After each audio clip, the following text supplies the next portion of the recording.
Hola, ¿cómo está? Bienvenida, bienvenido a esta su entrevista, la entrevista de la semana, como siempre a través del 107.5, su radio, Universidad de los Lagos, y a través de las pantallas de Lagos TV. En esta su entrevista, la entrevista de la semana, como les decía, porque ahora tengo junto a mí, usted ya lo ve y lo va a escuchar, quien está en la radio, vamos a presentar a Jovan, me voy a detener para no equivocarme, Jovan Kuzmisic Previtali, bioquímico de la Pontificia Universidad Católica de Chile, doctor en farmacología de la Universidad de Chile, postdoctorado en la Universidad de Minnesota, Twin Cities, en Estados Unidos. Lo primero, porque después vamos a ir ahondando, así que bienvenido a la entrevista de la semana. Muchas gracias, gracias por estar aquí. No, gracias por querer participar y esto es fundamental, es la línea editorial de este espacio, que los investigadores, que los académicos puedan transmitir el conocimiento a través de esto, que es como un puente para la ciudadanía. Y como ya es un clásico también, nosotros queremos conocer siempre quién está detrás del título, del cargo, del rol. Así que nos cuente un poquito, Joan, de dónde eres y cómo llegaste a este mundo fascinante del conocimiento, de seguir estudiando. Perfecto. Bueno, yo soy nacido en Santiago, pero criado en Antofagasta, bien lejos de acá. Sí. Me Con dio mucho calor. con otro clima, ciertamente. Me di un par de vueltas en Antofagasta hasta que salí del colegio. Luego volví a Santiago a estudiar. Como tú mencionabas, mi trayectoria, estuve viviendo en Santiago bastante tiempo. Y por esas cosas de la ciencia me tocó estar en otras ciudades y en otros países, así que me he dado algunas vueltillas por ahí. Pero el 2023 se abrió la oportunidad de unirme a las filas de los Lagos y como proyecto familia estábamos buscando salir de Santiago. Teníamos algo de raíces por aquí en el sur, así que nos vinimos para acá. 2023 entré a la universidad. Y acá en la universidad específicamente, ¿dónde estás trabajando? En el departamento de salud. Bueno, por mi formación yo me hago un poco cargo de la docencia de las áreas de ciencias básicas. Entonces, cuando llegué a la universidad trabajé fundamentalmente los cursos de los primeros años con distintas carreras. Enfermería, nutrición, y ahora que se abrieron estas carreras nuevas de tecnología médica y farmacia, me he ido orientando un poquito más en esos perfiles porque tienen una formación científico-técnica un poco más, que requiere mayor profundidad en los cursos de los primeros años. Entonces Ok. ahí es donde he estado desarrollando la docencia en estos últimos, desde el año pasado en realidad. ¿Y cómo ha sido esta experiencia? Porque venirse de Santiago, esta es otra universidad, otro clima, otra región, en cuanto a lo profesional y también lo humano. Bueno, es bien distinto. Acá hay algunas gracias que Santiago no tiene, ¿no? La ciudad es más pequeña, entre que todo el mundo se conoce, que tiene bueno y malo eso, digamos. Pero los tiempos y los trayectos son más cortos, entonces uno puede estar más tiempo con su familia, y eso es algo súper súper positivo. Llegamos con un integrante empollando cuando nos vinimos, así que tenemos un osornino aquí chiquitito. Ya. Entonces, claro, hacer familia y compatibilizar la vida académica, el trabajo con la familia es mucho más fácil acá y eso ha sido muy rico para nosotros como proyecto de familia y no solo para mí Como como investigador. investigador. Ahora, yo te consultaba al inicio que esta es una pregunta muy relevante, pensando en que hay muchas familias o personas que están viendo el futuro para los niños, Ujú. niñas, jóvenes. Y cuando se escucha a un científico con su currículum, ¿cierto? Pero al inicio no había este currículum. Entonces, ahí la pregunta importante, ¿cómo empiezas a descubrir este ámbito del conocimiento? ¿Te interesó seguir estudiando? Mm. Eso me gustaría saber. Sí, bueno, yo te diría que uno de los principales motivadores para estas cosas siempre es tu grupo, tu núcleo cercano, ¿no? La familia o tu familia extendida. En mi caso, mis dos papás son profesionales, mi papá es médico, es cardiólogo, mi mamá es enfermera, entonces los temas de salud, medicina siempre estuvieron presentes en mi casa.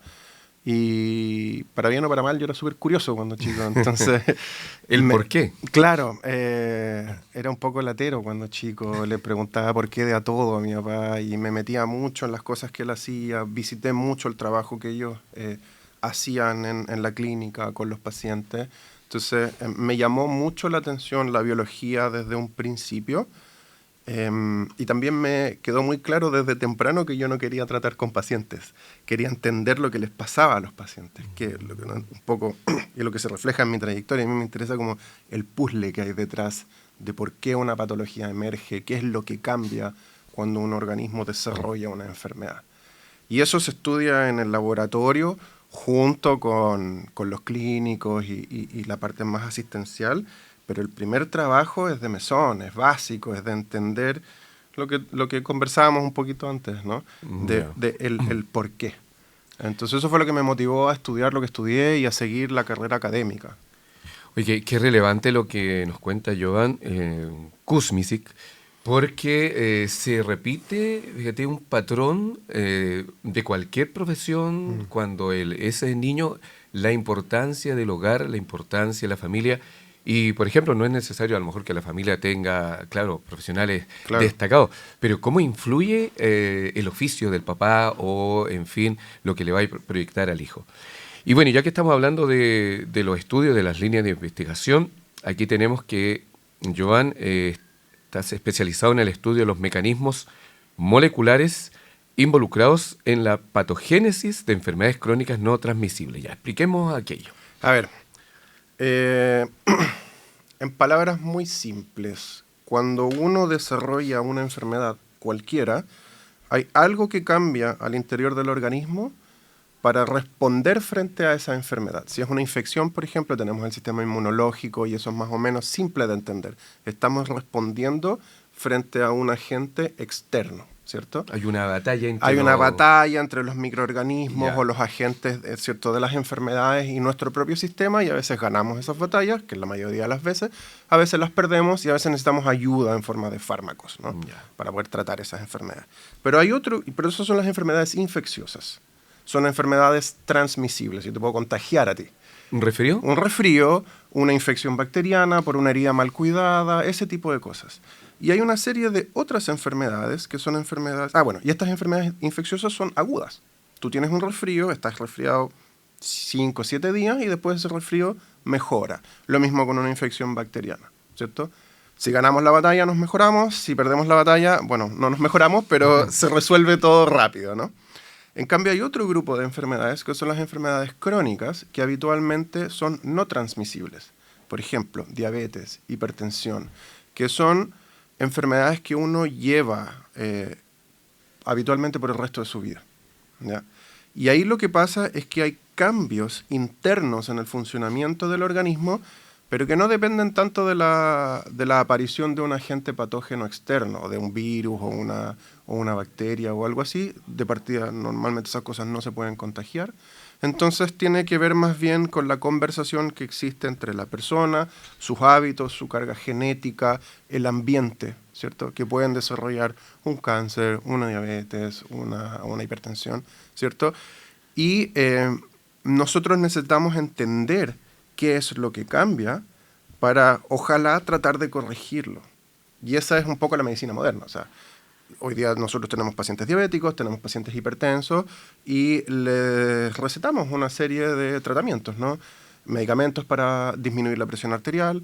Bueno, ¿cómo funcionan esos medicamentos? Nosotros tenemos que entender primero cómo se regula la presión arterial en condiciones normales, qué es lo que falla cuando nosotros tenemos hipertensión y cómo podemos atacarlo para poder corregir ese fallo y ojalá apuntar a restaurar el funcionamiento normal del organismo en esas condiciones, ¿no? Entonces hay un cambio interno en la estructura de las células, en la función de las células que componen los tejidos de ese organismo, que corresponden a este mecanismo patológico que subyace a todas las enfermedades. Entonces, yo me formé muy enfocado en los cambios que ocurren en las enfermedades crónicas no transmisibles asociadas al sistema cardiovascular. Fundamentalmente obesidad, diabetes y enfermedades cardíacas, ¿no? Esa es la formación. Pero muy clara y didáctica la explicación. No sé que usted que está viendo, lo que está escuchando, pero muy clarito. Ahora, se infiere también de esto que en este tipo de enfermedad, entonces, por ejemplo, la diabetes. Ya, la persona tiene diabetes, pero hay una comunicación muy grande ahí de lo que tú manifiestas de qué debería hacer ella también como persona, como paciente para cuidarse. Ustedes le Claro. dan, entre comillas, la receta, los hábitos, y ahí más la aplicación, por ejemplo, de las inyecciones, Insulina. Ujú. la insulina, pero ahí depende mucho también del equilibrio entre que ella o la persona cumpla esta orientación médica. Sin duda. Y ese es el trabajo súper importante de todo el personal asistencial en salud. Lo que nosotros nos dedicamos a hacer desde el laboratorio, y es tal vez lo nuevo que estamos trayendo acá con carreras como química y farmacia, es justamente meternos de cabeza en el porqué de esa enfermedad se desarrolla. Yo te puedo dar todo el mapa, muy bien explicado, detallado, punto por punto, molécula por molécula, de qué es lo que se rompe en una célula que deja de secretar insulina, por ejemplo. Ya. Pero después, para poder corregirlo y hacerse cargo de esos cambios y mejorar, en el fondo, la calidad de vida del paciente, viene muy bien lo que tú dices. Hay ciertos tratamientos que yo puedo indicar, pero también hay cambios que son de estilo de vida, de dieta, ¿cierto? Alimentación, ejercicio, etcétera. Y ahí yo ya no me puedo hacer cargo, digamos. Claro. Eso es responsabilidad de cada uno. Hay un tema de acceso a eso, hay un tema de educación en el proceso. Yo no saco nada con darte todos los fármacos muy ordenaditos, pero no te explico lo que te está sucediendo. Entonces es muy difícil para la gente que no tiene formación en esto, que es básicamente la mayoría, hacerse cargo de esos cambios. Entonces, esa es el área de trabajo de los clínicos. Ok. Nosotros estamos en investigación preclínica. Preclínica. Ese es como Sí. la cancha en la que yo juego, digamos. Sí, sí. Oye, pero muy, muy bien. Y también acá tenemos que actualmente estás desarrollando, digo, una línea activa de investigación en el descubrimiento de nuevas moléculas de origen patagónico para el tratamiento del cáncer. Uy, ahí hay un temazo, a ver. Sí, mira, a ver. Dentro de las enfermedades crónicas no transmisibles está el cáncer. Cuando yo me formé, la enfermedad que era la principal causa de muerte en Chile y en el mundo eran las enfermedades cardiovasculares. Pero en los últimos 10 años ha habido un cambio en eso. Y hoy día la principal causa de muerte en Chile y en el mundo es el cáncer. Y eso solo va a ir aumentando con el tiempo. Por distintas razones, porque ha aumentado la longevidad de la gente, ¿cierto? Condiciones ambientales, condiciones nutricionales. Hay mil razones, ¿no? Pero el punto es que hoy día el cáncer es responsable de alrededor de unos 10 millones de muertes en el mundo y se espera que esto se duplique de aquí al 2050, y estas son cifras de la OMS, no son cosas que nosotros Sí. inventamos nosotros para justificar De la nuestro Organización proyecto. Mundial de la Salud. Exacto. Entonces es una preocupación real para todo el sistema asistencial del mundo, no solo nuestro, ¿ya? Obviamente Chile no está ajeno a eso y en Chile el cáncer también es la principal causa de muerte.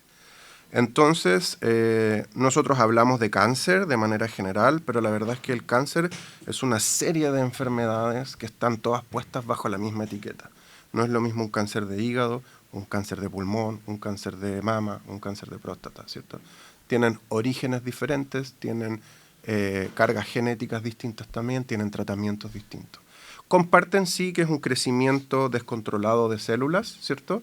Y eso es lo que produce el desarrollo de los tumores y el crecimiento, pero hay muchos cambios individuales que ocurren en las células que dan origen a esos tumores, a esos cánceres. Entonces nos pasa que hoy día, si bien las terapias han ido mejorando con el tiempo, todas las terapias para el cáncer nos quedan cortas. El cáncer no es una enfermedad que nosotros podemos decir en 10, 15 años vamos a tener la cura y esto va a estar resuelto. Entonces va a ser un problema que nos va a acompañar un buen tiempo. Y en ese sentido ha habido mucho desarrollo farmacológico por una industria muy grande asociada a encontrar mejores alternativas para el tratamiento del cáncer. Pero nosotros desde la farmacología, desde la farmacia, aquí en la Universidad de los Lagos estamos buscando nuevas alternativas de tratamiento asociados a un colega que de hecho estuvo aquí hace un par de semanas ya o meses, el doctor Alex González, que él se dedica a caracterizar todas las bacterias que viven en ambientes extremos del sur de Chile Los y otros lados. extremófilos. Los extremófilos, exacto. que son bacterias que viven en condiciones extremas, ¿no? Glaciares, la Patagonia, qué sé yo. Y resulta que estos bichitos en sus ambientes secretan o producen una serie de moléculas que les ayudan a ellos a poder lidiar con las condiciones extremas en las que viven. Pero, y esto es algo que la humanidad viene haciendo desde tiempos inmemoriales, obtener ciertos beneficios desde el punto de vista terapéutico, desde sustancias que son de origen natural, por ejemplo, algunas hierbas, cortezas de árboles, que de ahí viene la aspirina, por ejemplo, o la misma penicilina que es secretada por un hongo, es algo que nosotros hemos hecho desde siempre. Ya. Entonces lo que nosotros estamos buscando con estas bacterias de la Patagonia es ver si es que dentro de las cosas que ellas producen para adaptarse a sus ambientes, algunas de estas moléculas pueden tener efecto sobre las células cancerígenas. Y en el laboratorio nosotros tenemos un modelo en donde podemos cultivar en plaquitas, ¿cierto? En una pequeña estufa, células que son de origen cancerígeno. Yo tengo células de cáncer de cervicuterino, por ejemplo, cáncer de colon. O sea, los tienen ahí físicamente. Sí, están. Oye, solo un detalle. Pero al ir escuchándote y las personas, me imagino, es como estar viendo una película. Sí, es bien impresionante cuando no lo hemos menciona visto, eso. ¿no? Ahora, estos no son técnicas así como que vengan de la NASA. No, sí me imagino. Son cosas estándar. Es algo que, de hecho, nosotros tenemos alumnos hoy día de primer, segundo año que están yendo al laboratorio y aprendiendo a hacer estos cultivos, a trabajar con este, es un modelo de trabajo. Entonces, claro, sí, eso es algo nuevo que trajimos ahora, que montamos desde el 2023, cuando llegué yo hasta la fecha, hemos ido construyendo este laboratorio de biología celular. Y entonces usamos estas células cancerígenas como un modelo muy simple, ¿cierto?, del cáncer. Ya, y ustedes las tienen ahí. ¿Y qué es lo que hacen con los extremófilos? ¿Los colocan dentro? ¿Los hacen interactuar? ¿Cómo es? No, nosotros lo que hacemos es que cultivamos los extremófilos separados, los aislamos y estas bacterias secretan al ambiente en donde viven muchas de estas moléculas. Entonces nosotros tenemos a las bacterias creciendo en un frasco en suspensión y luego de un par de días, ¿cierto?, cuando ya han crecido todas las bacterias, esto se centrifuga y las bacterias se tiran como al fondo, ¿no? Bajan. Y yo me quedo con el líquido en donde crecieron las bacterias, pero sin las bacterias. Entonces en ese líquido me quedan todas las sustancias que estas bacterias produjeron. Sin las bacterias. Si yo le pongo bacterias a mis cultivos, se contaminan y se mueren. Ya. Entonces yo tomo estas células, o sea, estas moléculas que provienen de las bacterias, y eso es lo que le pongo a las células cancerígenas. Y a veces se mueren y a veces no. Entonces, en las que se mueren, yo digo, bueno, aquí puede haber algo que está afectando el crecimiento de una célula que es tumoral, ¿cierto? Y que es un avance. Y que eso es algo interesante. Ahora, pueden haber muchas razones por las cuales esa célula se está muriendo cuando yo le pongo este extracto de bacterias. Entonces ahí viene todo el trabajo riguroso, ¿cierto? Metódico de ir averiguando, bueno, qué es lo que está ahí, cómo produce la muerte, y ahí nos metemos en la parte más de farmacología molecular, que es caracterizar los mecanismos por los cuales estas sustancias, que no sabemos qué es lo que son, producen estos efectos sobre estas células cancerígenas. Y si pensamos muy linealmente, tal vez, ¿no?, o para dónde queremos llegar, es demostrar en cultivo que estas sustancias que provienen de las bacterias producen una disminución del crecimiento tumoral, y después podríamos probarlo en animales, por ejemplo. Oye, es extremadamente interesante, fascinante para mí, que tengo aquí al investigador a mi lado, escucharlo, ver ahí toda la vocación, esta profundidad, y también me imagino para usted. Ahora, si bien la ciencia, como tú ya lo decías, la ciencia de verdad es rigurosa, es lenta los procesos en términos de que no es mediática, no es para dar la noticia ahí al momento, porque es la ciencia seria. Pero ¿hay alguna visualización de tiempos de esto, de poder decir, mire, los resultados son...? Sí, a ver, si te doy la respuesta como de libro, digamos, cada vez que uno va a una farmacia y ve un producto en el anaquel, detrás de cada una de esas cajitas que tiene un medicamento para lo que sea, hay alrededor de entre 10 y 15 años de estudio, varios millones de dólares invertidos en el proceso y al menos otras 10.000 moléculas que fallaron en ese proceso. 10.000, por tener una y estimación. eso es un estimado bajo, ¿ya? Porque hoy día si le metemos farmacología in silico, es decir, modelar nuevos fármacos en el computador y predecir cómo se van a comportar, ese número subiría como a 50.000. ¿Ya? Es decir, por cada fármaco que hay, ¿Por cada remedio? sí, medicamento, ¿Medicamento? hay otros 10.000 productos químicos que fracasaron en distintas etapas, porque lo probaste en el laboratorio y no funcionó, o porque llegaste hasta humanos y era peligroso, ¿no? Hay un rango de tiempo y de profundidad en el testeo de estas cosas, ¿ya? Ahora, eso es para llegar con un producto a mercado. Nosotros no estamos en esa etapa. Como te decía al principio, Sí. nosotros estamos en la investigación preclínica. Entonces nosotros estamos haciendo como la búsqueda inicial de fármacos que pudieran servir para entrar a las etapas siguientes. Entonces, y para contestar tu pregunta y no evadirla, hoy día nosotros partimos un proyecto el 2023 que concluyó en el verano, ¿cierto? Que es el primer proyecto con el que montamos este trabajo, un proyecto interno, ¿cierto? Financiado por la Dirección de Investigación de la Vicerrectoría de Investigación de la Universidad.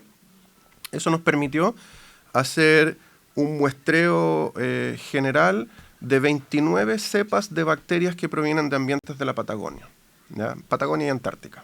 29 bichitos del Alex. Los extremófilos. Los extremófilos, exacto. Y de estos 29 bichitos encontramos 2 cepas que disminuyeron el crecimiento de un tipo particular de células con una técnica en específico. Entonces, hoy día estamos empezando un segundo proyecto que también fue financiado por la Dirección de Investigación de la Vicerrectoría de Investigación de la Universidad, que nos dieron financiamiento para continuar con la investigación por 2 años más y ahora meternos en el mecanismo de por qué estas 2 moléculas, o sea, de estas 2 bacterias, producen este efecto. Entonces lo vamos a probar en más tipos de células para ir buscando en otros tipos de cánceres, por ejemplo, y entender un poquito más el mecanismo. ¿Qué es lo que pasa? ¿Está matando las células están creciendo más lento, que no es lo mismo? Claro. ¿Cuál es el mecanismo por el cual matarían a las células si es que las matan? Porque eso es algo importante para saber para una terapia. Entonces, claro, el horizonte desde llegar con el problema hasta una solución para los pacientes son 15 años, millones de dólares, miles de moléculas, pero lo concreto que nosotros hacemos acá ocurre en un lapso de 1, 2, 3, 5 años. Oye, realmente vamos a tener que invitar nuevamente a Jovan porque hay que hacer un programa específico de esto. Es fascinante lo que nos comenta. Y usted que escucha y que ve, es una ciencia, una investigación que se hace aquí en su universidad, en la universidad pública de la región, la Universidad de los Lagos.